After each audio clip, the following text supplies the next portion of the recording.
Assalamualaikum warahmatullahi wabarakatuh. Halo teman-teman, kali ini saya akan menyampaikan sebuah materi tentang anatomi saluran pernapasan bawah atau lower respiratory airway yang disusun oleh kelompok 3 yang beranggotakan Muhammad Aulia Ramadan, Nur Anissa, Nur Fitriah, Novi Lailatul Fauziah, Nur Laila, Olia Rahmariana, Putri Saadatul Jannah, Regina Putri Amalia, Siti Maisyarah, Siti Rahmah, dan Zulfa Dinda Salsabila. Tugas ini ditujukan untuk memenuhi nilai praktikum mata kuliah anatomi fisiologi dari Bapak Fajar Afriansa, Eskep. Pernapasan atau respirasi adalah peristiwa menghirup udara dari luar yang mengandung oksigen ke dalam tubuh serta menghembuskan udara yang mengandung banyak karbon dioksida sebagai sisa oksidasi keluar tubuh. Penghisapan ini disebut inspirasi dan menghembuskan disebut ekspirasi. Fungsi utama respirasi adalah memperoleh oksigen untuk digunakan oleh sel tubuh dan mengeluarkan karbon dioksida yang diproduksi oleh sel. Pernapasan terbagi menjadi sistem konduksi dan respirasi. Sistem konduksi dimulai dari rongga hidung menuju faring, laring, trakea, bronkus, bronkiolus, dan terakhir bronkus terminali yaitu mengangkut udara dari eksternal paru. Sistem respirasi mengangkut udara dari dalam paru atau peristiwa pertukaran oksigen dan karbon dioksida yang terdiri atas saluran bronkiolus, respiratorius, dan alveoli. Sebelum penjelasan lebih lanjut, ada baiknya kita mengetahui organ apa saja yang ada dalam saluran pernapasan bawah. Organ yang ada dalam saluran pernapasan bawah diantaranya yaitu 1. Laring atau kotak suara, 2. Trakea atau batang tenggorokan, 3. Tulang rusuk, 4. Paru-paru, 5. Pleura, 6. Bronkiolus, 7. Alveoli, 8. Tabung bronkial, dan 9. Diafragma.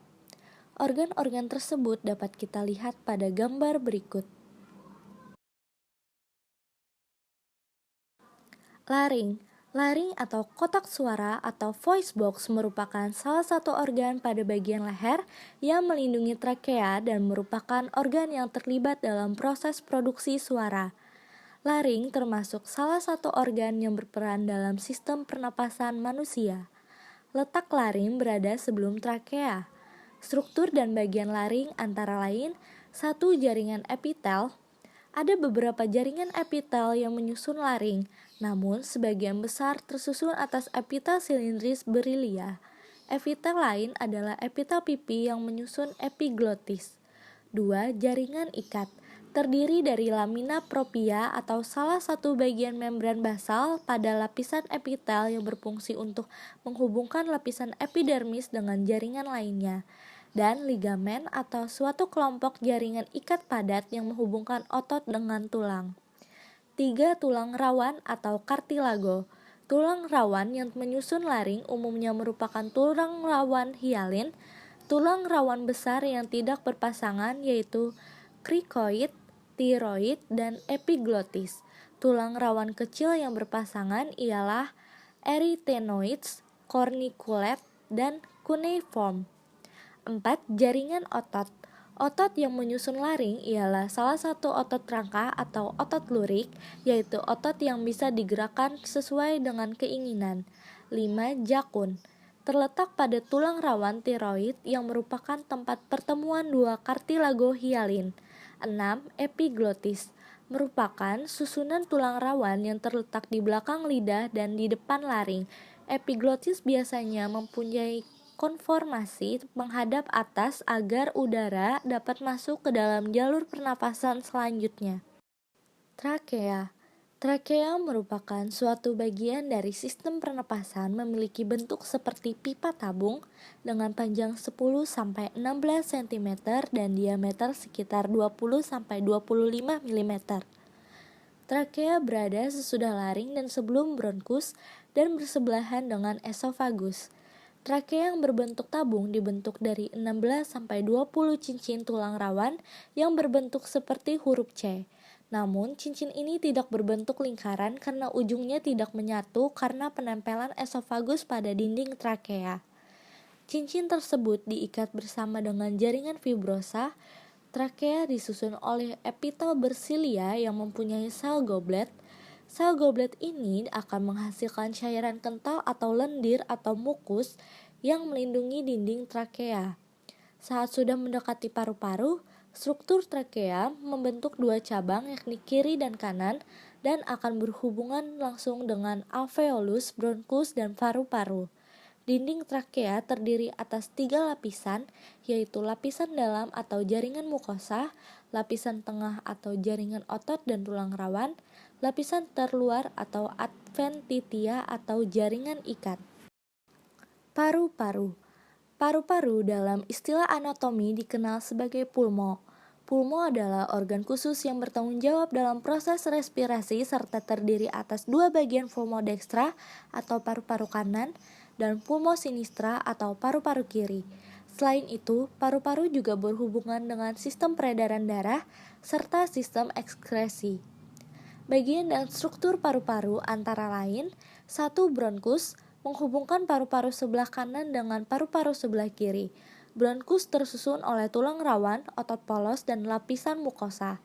2. Bronchiolus adalah percabangan dari bronkus yang berada di dalam alveolus.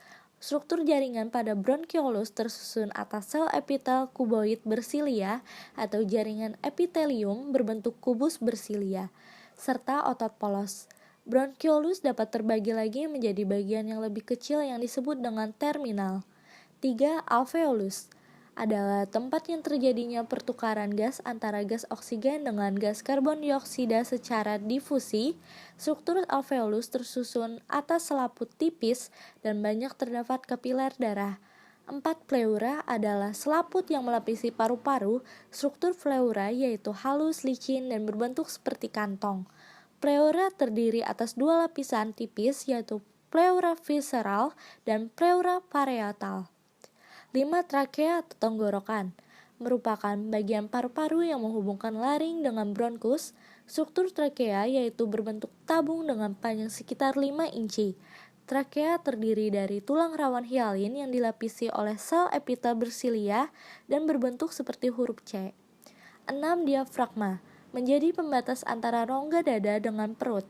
Diafragma terdiri dari pembuluh darah, otot, dan saraf phrenikus. Selanjutnya adalah pleura. Pleura adalah rongga tipis yang berisi cairan di antara dua pleura, visceral dan parietal, dari paru-paru kiri maupun kanan.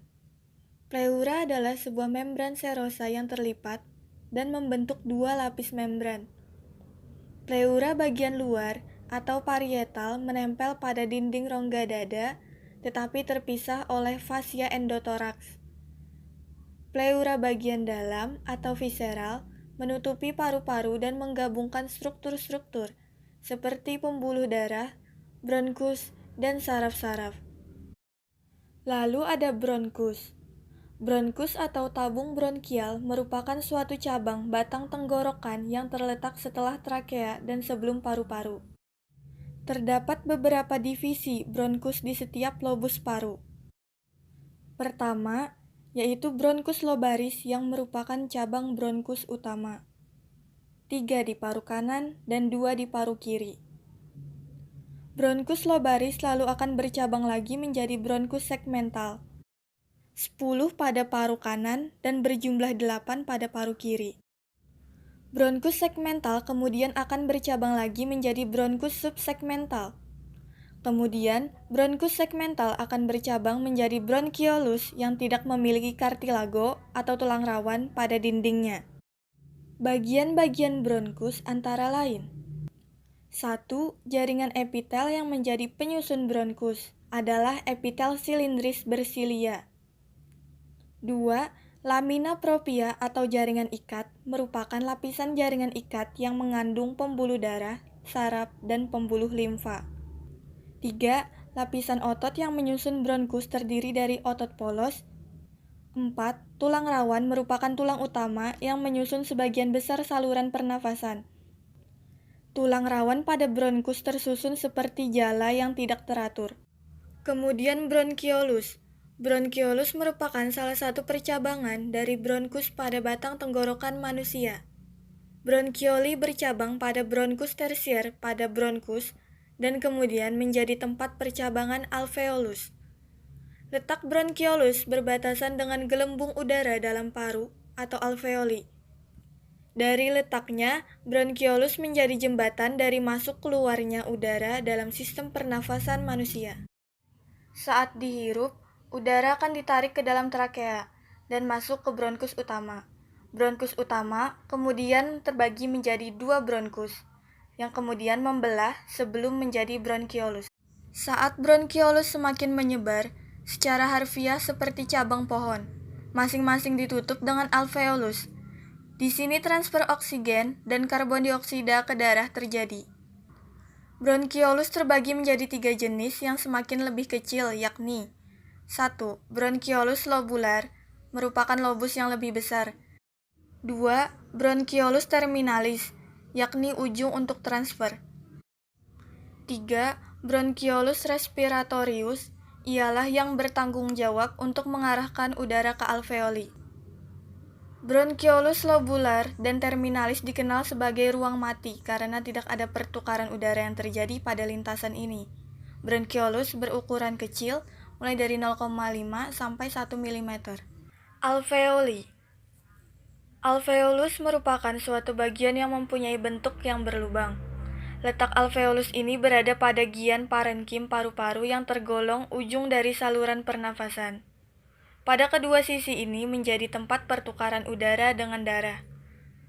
Alveolus sendiri juga merupakan gelembung-gelembung yang diisi oleh udara yang bermula dari dalam paru-paru. Jumlah udara ini sendiri kisaran 300 juta buak. Sementara itu, bentuk zaman alveolus sendiri ialah alveoli.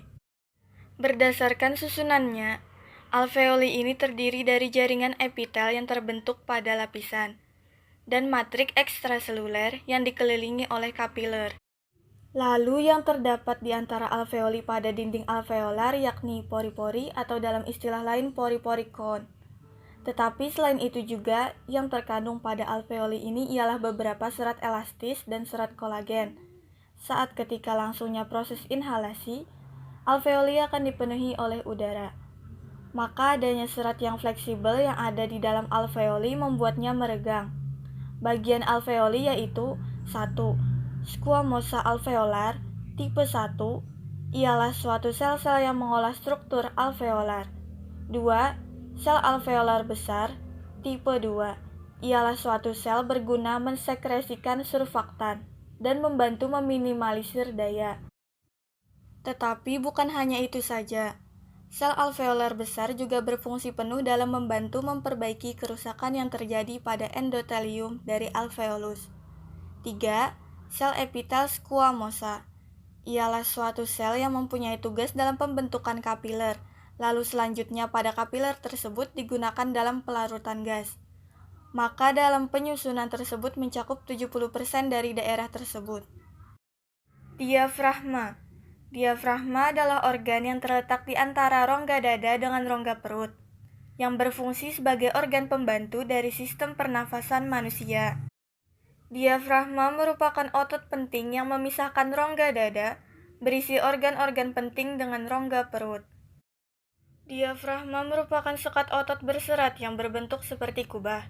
Permukaan atas diafragma berbentuk cembung pada rongga dada dan berbentuk cekung pada permukaan bawah rongga perut.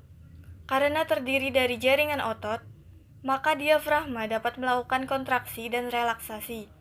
Diafragma disusun oleh otot lurik atau otot rangka, sehingga pergerakannya dapat kita sadari, volunteer. Saraf yang mengatur pergerakan diafragma adalah saraf Frincus. Diafragma mempunyai beberapa lubang yang berfungsi sebagai tempat lewatnya organ penting dari bagian dada ke bagian perut.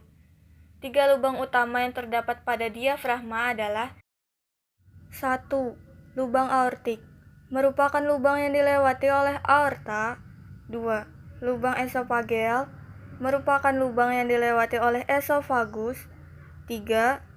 Lubang kafal, merupakan lubang yang dilewati oleh vena cava inferior. Sekian dari kelompok 3.